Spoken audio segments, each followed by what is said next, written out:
In this video, I'll show you how I built a second brain in English so you can just copy me.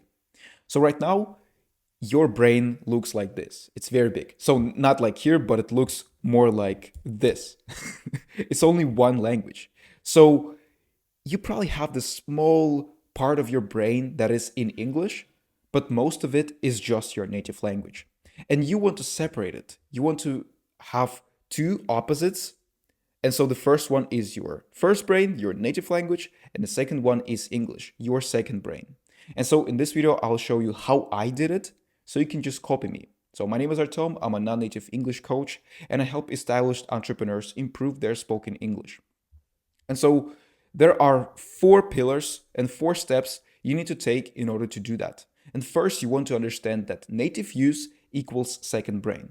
So if you are reading a book in its native language, then you are contributing towards the growth of your second brain. You are growing your second brain when you are reading something in English. For example, you are reading a book, right? And you are doing it natively. So you're basically reading an entire book in English. Like you're not using your native language, your brain is switched to English, and you have this flow state as you read the book because everything is in English. So if you do not translate, if you do not start checking your phone, start replying to your friends in your native language, then you are basically building your second brain in like a really good and productive way. So if you read a book in your native language, then you are building your first brain. But if you are doing it in English, you are building your second brain. This is basically the concept, the easy explanation of how you can build your second brain. And so, if you just simply do everything in English, you will grow your second brain like crazy. That's what I did. And so there are four pillars, four things you can do in order to build your second brain to the fullest. So the first thing is to just switch all of your devices to English. For example, you have your phone in your native language, and this is going to contribute towards the growth of your first brain. But you want to contribute towards the growth of your second brain. And so, how do you do that? Well, you simply switch everything to English. And it's very easy to do. You just simply go to the settings and you switch everything to English. You do it on your Mac, on your laptop, on your computer, everywhere, in all browsers and all apps. And when you have done it, you are already growing your second brain. Congratulations. And so this is what we're going to talk about in just a sec. Okay. So then another thing, you probably have heard this advice before that you want to switch all of your devices to English. And if you have done that already, this is amazing. And if you haven't done that yet, please do it right now.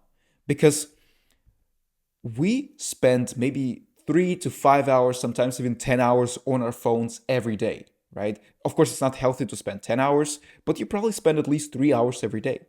So imagine everything was in English. Imagine everything that you did in your phone was in English. You literally spend extra 3 hours every single day improving your English, growing your second brain in English. How cool is that, right? If you use when you use your computer, you probably use your computer because you have a computer. Maybe you're watching this on your computer. You are also spending at least 2 hours every day. So if you switch your phone to English and your computer, you already spend 5 hours, maybe even more. Maybe you spend 10 hours on your computer and your phone. So you are going to contribute to your second brain a lot more time, right? You're going to allocate a lot more time to your second brain if you just simply switch all of your devices to English. And it's very easy to do, right? It takes you just like 5 minutes to do that. So why not do it right now? And why not switch not only your devices, but also websites, um, apps, and even YouTube to English, right? So then the second step is to have all of your relationships in English. I know it sounds tough to do that, right? But it's like you don't have to just get rid of your friends in your native language. All you have to do is to just find more friends who speak English, right? So there are a lot of ways to do that. And in my case, I just simply started going to English speaking clubs and I just simply started surrounding myself with communities in English. So I started watching videos in English, and that was kind of like a relationship between me and the person I was watching. For example, I was watching a podcast from a scientist, Andrew Huberman, and I was basically listening to him. So it's kind of like a relationship, right? It's one-way relationship, so he is only talking to me, I do not talk to him, but still, it's kind of like a relationship. I'm talking to, I mean, that person is talking to me, and I'm listening to him, and I'm listening to him in English. So I'm developing my second brain. But of course, relationships should be two-sided, right? So you should also talk to that person. And so one thing you can do that is you can just find local English speaking clubs in your area. You can just Google them, right? So you just simply type in local speaking clubs, local English speaking clubs in my area, and you can find probably a lot of speaking clubs in your native town. And you will find a lot of friends in real life with whom you can speak in English really fast. Of course, there's a caveat. Maybe they do not match with your values. Maybe you're like an entrepreneur, or maybe you're, I don't know, some kind of like a different person. Maybe you're an introvert or extrovert. And so maybe you're doing this kind of thing and they're doing another kind of thing, right? And so maybe you have different values, and sometimes it's really tough to really find friends in those speaking clubs, right? Especially if you're like an introvert like me. So the better thing you can do is to just find people who match your values. And so I have my own community where I specifically help established entrepreneurs improve their spoken English. So there's this platform called School, and on this platform, there are a lot of different communities. So you can just go to this platform, register on it for absolutely free, and find tons of different communities, right? They could match your specific mindset, values, and everything. So you can find friends who are just like you. It's crazy because in my community, yesterday I literally made a post saying that, we discuss productivity, and it's hilarious that we have pretty much the same routine. So when you find a community of people who are just like you will literally find people who have the same kind of routine, the same kind of problems, the same kind of business, and basically everything, like all values and all interests that are similar to your specific interests. Okay. And so when you find these kinds of people, you will want to talk to them. Okay. And that's how you build relationships in English. As you can see, it's very simple to do. You simply try to find friends offline, go into English speaking clubs, maybe go into some kind of like networking events in English. Probably in your country, there are some networking events in English because, well, it's a worldwide language. That's the beauty of it. You can definitely find some events in English, and then you can just do it on the internet. You can find communities on this platform called School, or on any other platform, for example, Discord, or you can just go to your favorite YouTuber and maybe they have like some kind of like a community. So you can join their community as well, right? And that's how you build amazing relationships in English. Maybe you will be shy at first, right? That's why I suggest you to join my community, because this is literally a community for established entrepreneurs who are a bit of like introverts. Because honestly, I'm an introvert myself. It's a little bit difficult for me to talk to people, but I still talk to them, and I literally teach people how to do that as well, right? So this is how you build your relationships in English. And then the next thing is how to actually get knowledge, right? How do you get knowledge in English? Well, it's very easy. You're doing it right now. You're watching this YouTube video, and this is amazing. So, of course, you can read a book in English, and that's also going to contribute towards your knowledge. But the thing about reading books is that you want to fully read it in English. So, if you are trying to read a book and you see a word that you don't understand, instead of translating it to your native language, you want to find the meaning of this word in English. And it's very easy to do. You simply go to Google Chrome and you type in, I'm not going to type in because I don't know, I'm just going to write it here, for example. So explain the word, and you paste in the word, right? It's very easy to do. You simply ask Google to explain this word for you, or you can ask ChatGPT to explain this word for you as well. As you can see, it's very easy to do, right? Instead of translating from your native language, you can just do it directly in English. And so another thing is you can take notes in English as well. So when you read a book, just simply take notes in English.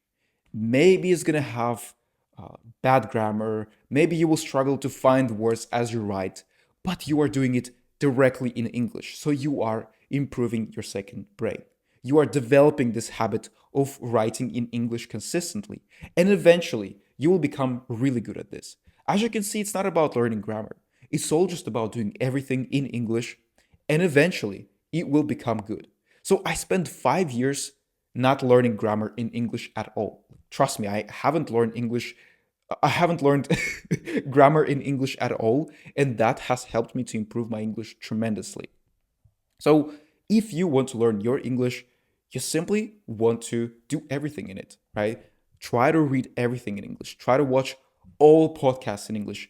And instead of translating something from your native language, you want to do it fully in English.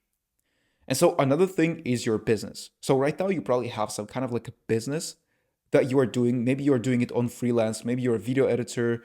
Maybe you're a copywriter or someone else. Maybe you're doing some kind of other activity. Maybe have like an entire business in your native language, an established business in your native language. Maybe you are a CEO or a COO in a company and you speak with people in your native language right now.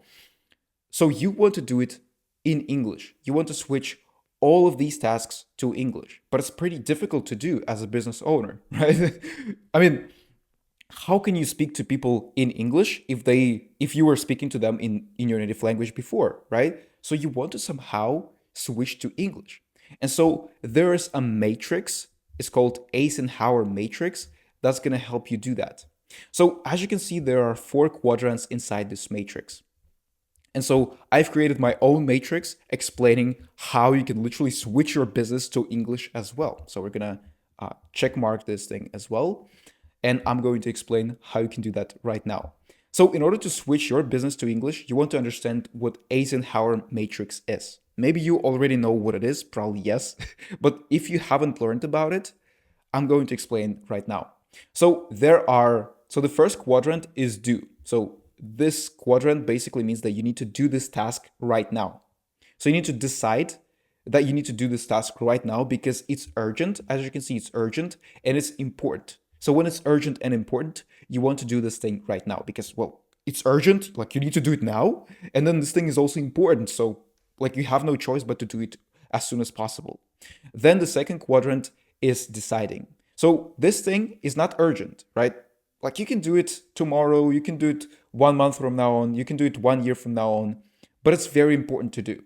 For example, you could be recording a YouTube video. So I can record this YouTube video 1 month from now, but if I do it in like 1 month, it's very important for me, and like it's too long of a delay. And so if I stop making YouTube videos suddenly because it's not urgent, like it's not important, right? I mean, it is important, but it's not urgent. So like, I don't know, I can just do it in 1 month. Then I'm not going to have customers, right? People are not going to reach out to me. And so as a result, my business will fall down, will crumble. And so I want to do this task and I want to decide and schedule when I'm going to do this task. And this second quadrant is the most important. It is going to grow your business. So the first one is basically fixing something. For example, your internet doesn't work, so you want to fix it. It's like it's urgent and it's important because it's very urgent. It's like if you don't have internet, you're not gonna grow your business because you can't reach out to your leads, right? And it's also very important because you probably understand why it is important to have internet. So you want to do it as soon as possible. But fixing your internet is not gonna grow your business, right? But recording YouTube videos or reaching out to your leads is very important and you want to do it consistently, right? But it's not urgent at the same time. You can do it tomorrow, you can do it 5 days from now on. But if you do it and you do it consistently, you are going to consistently grow your business. And so the next one is urgent but not important. So if the task is urgent, if you need to do it right now, but it's not really important, you can just delegate it to someone else, right? Why should you do it? Why should you spend your precious time doing this task if you can just allocate this task to someone else? So you probably understand what I mean. And so the next one is delete. So not urgent and not important. The last fourth quadrant is not urgent and not important. And duh, you probably know what to do with this one. You simply need to delete it. Why should you spend time on this one? And so here's how it looks when you combine it with English. So not important and not urgent, you delete it. So it's basically entertainment. For example, you're watching your favorite TV show about business. It's about business, so it's going to help me with my business. Well, no, dummy, it's not going to help with your business. Maybe it will improve your English, right? But actually, you are not contributing towards your knowledge. You're not building your relationships. You kind of switched your devices to English because you are watching this video in English, but it's not going to help you grow your English that much. Okay? So stop watching TV shows in English. It's basically pure entertainment, and you want to find something that's actually going to grow your second brain. Of course, if you're a beginner, if you still struggle to understand English, that's going to help you with your English. But if you are an established entrepreneur and you already understand English on a good level, then just delete this thing. Entertainment is not important. It's also checking email, for example. So if you check email all the time, it's also not important, right? You can just delegate this task to someone else. And so then urgent and not important is just stupid tasks like checking email or doing some phone calls that don't really move the ball forward. Could be something else as well. So you want to delegate these kinds of tasks. It could be making a YouTube thumbnail, for example, as well. So you want to delegate these tasks, and they're not going to grow your English if you do them, right? If you create like a thumbnail in your business for your YouTube video, right? It's not really going to grow your business, and it's not really going to grow your English. And if you're watching a business movie about business, right? It's also not going to help you with your business, and it's not going to help you with your English as well. And so you want to do these two things. So the first one is solely going to grow your business. So it's urgent and it's important, and you want to do it in your native language. So basically, it's important problems. So if you have some kind of like an important problem, if you want to fix your internet, if you not wanna, but you need to fix your internet, or if you have an important call with your client and it's like at the moment you are not speaking English yet, so you want to do this call with your client in your native language, right? Because you cannot do that in English at the moment, right? And your entire business is in your native language, it's local, so you gotta do it in English. In your native language at the moment. And so this is how it works. But then this one is actually going to hit the nail with the hammer on the head. So what it means is that it's going to help you with your English and with your business as well. So it's not urgent, but it's important. What it means is that you can do this task tomorrow and you can allocate as much time as you want for this task because you can just schedule it for a day when you are free, when you have a lot of time.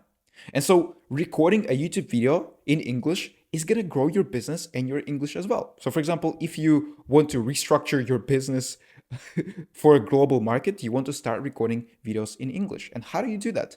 By recording videos in English, right? And so it's going to be difficult at first, right? You will struggle with your accent. Your pronunciation will be bad on that video, but it's completely fine. Like we all start somewhere. When I started recording my first video, it sucked like a giant vacuum. I'm telling you, you can just go and watch one of my first videos and you will understand what I mean. But I improved. Well, like with every video, I improved and eventually I became good at this. And so these tasks, they were important, but they were not urgent. I could do them anytime, right? And I was able to allocate like 5 to 10 hours for them just because I was doing them. How do I say? It's like it was tough to do them, right? But they were important. So I could spend more time on them so I actually understand how to do them better. So I can actually record this video once, but then I can re-record it again. So I can do like a couple of tries and then eventually I will get it right. And so when I'm happy with the result, I can just publish this video finally, right? And so this is what's going to move the ball forward. This is what's going to move the needle, right? This is the type of task that's going to grow your business and English at the same time. And that's how you can transition to a global business, by doing this action, right? Which is not urgent, but very freaking important. And so when it's urgent and important, you just do it in your native language, right? Because you cannot do it in English at the moment. So I hope you understood this interesting matrix, I don't know. I'm not British. I'm American, but I don't know how to pronounce it in English. Doesn't matter. So then the fourth thing you want to understand. So that now you basically have all of your devices in English, relationships, knowledge, and business. And basically, when you stop translating, when you stop using your native language, or when you stop translating as you are doing something in English, that's when you enter the flow state. Because you probably know that if you have notifications on your phone and you have like this alarm, or you have this sound when the notification pops, then you're losing your focus because you're checking the notification, right? For example, you're recording your new YouTube video, or you're making like a script for your video, right? And then the notification rings.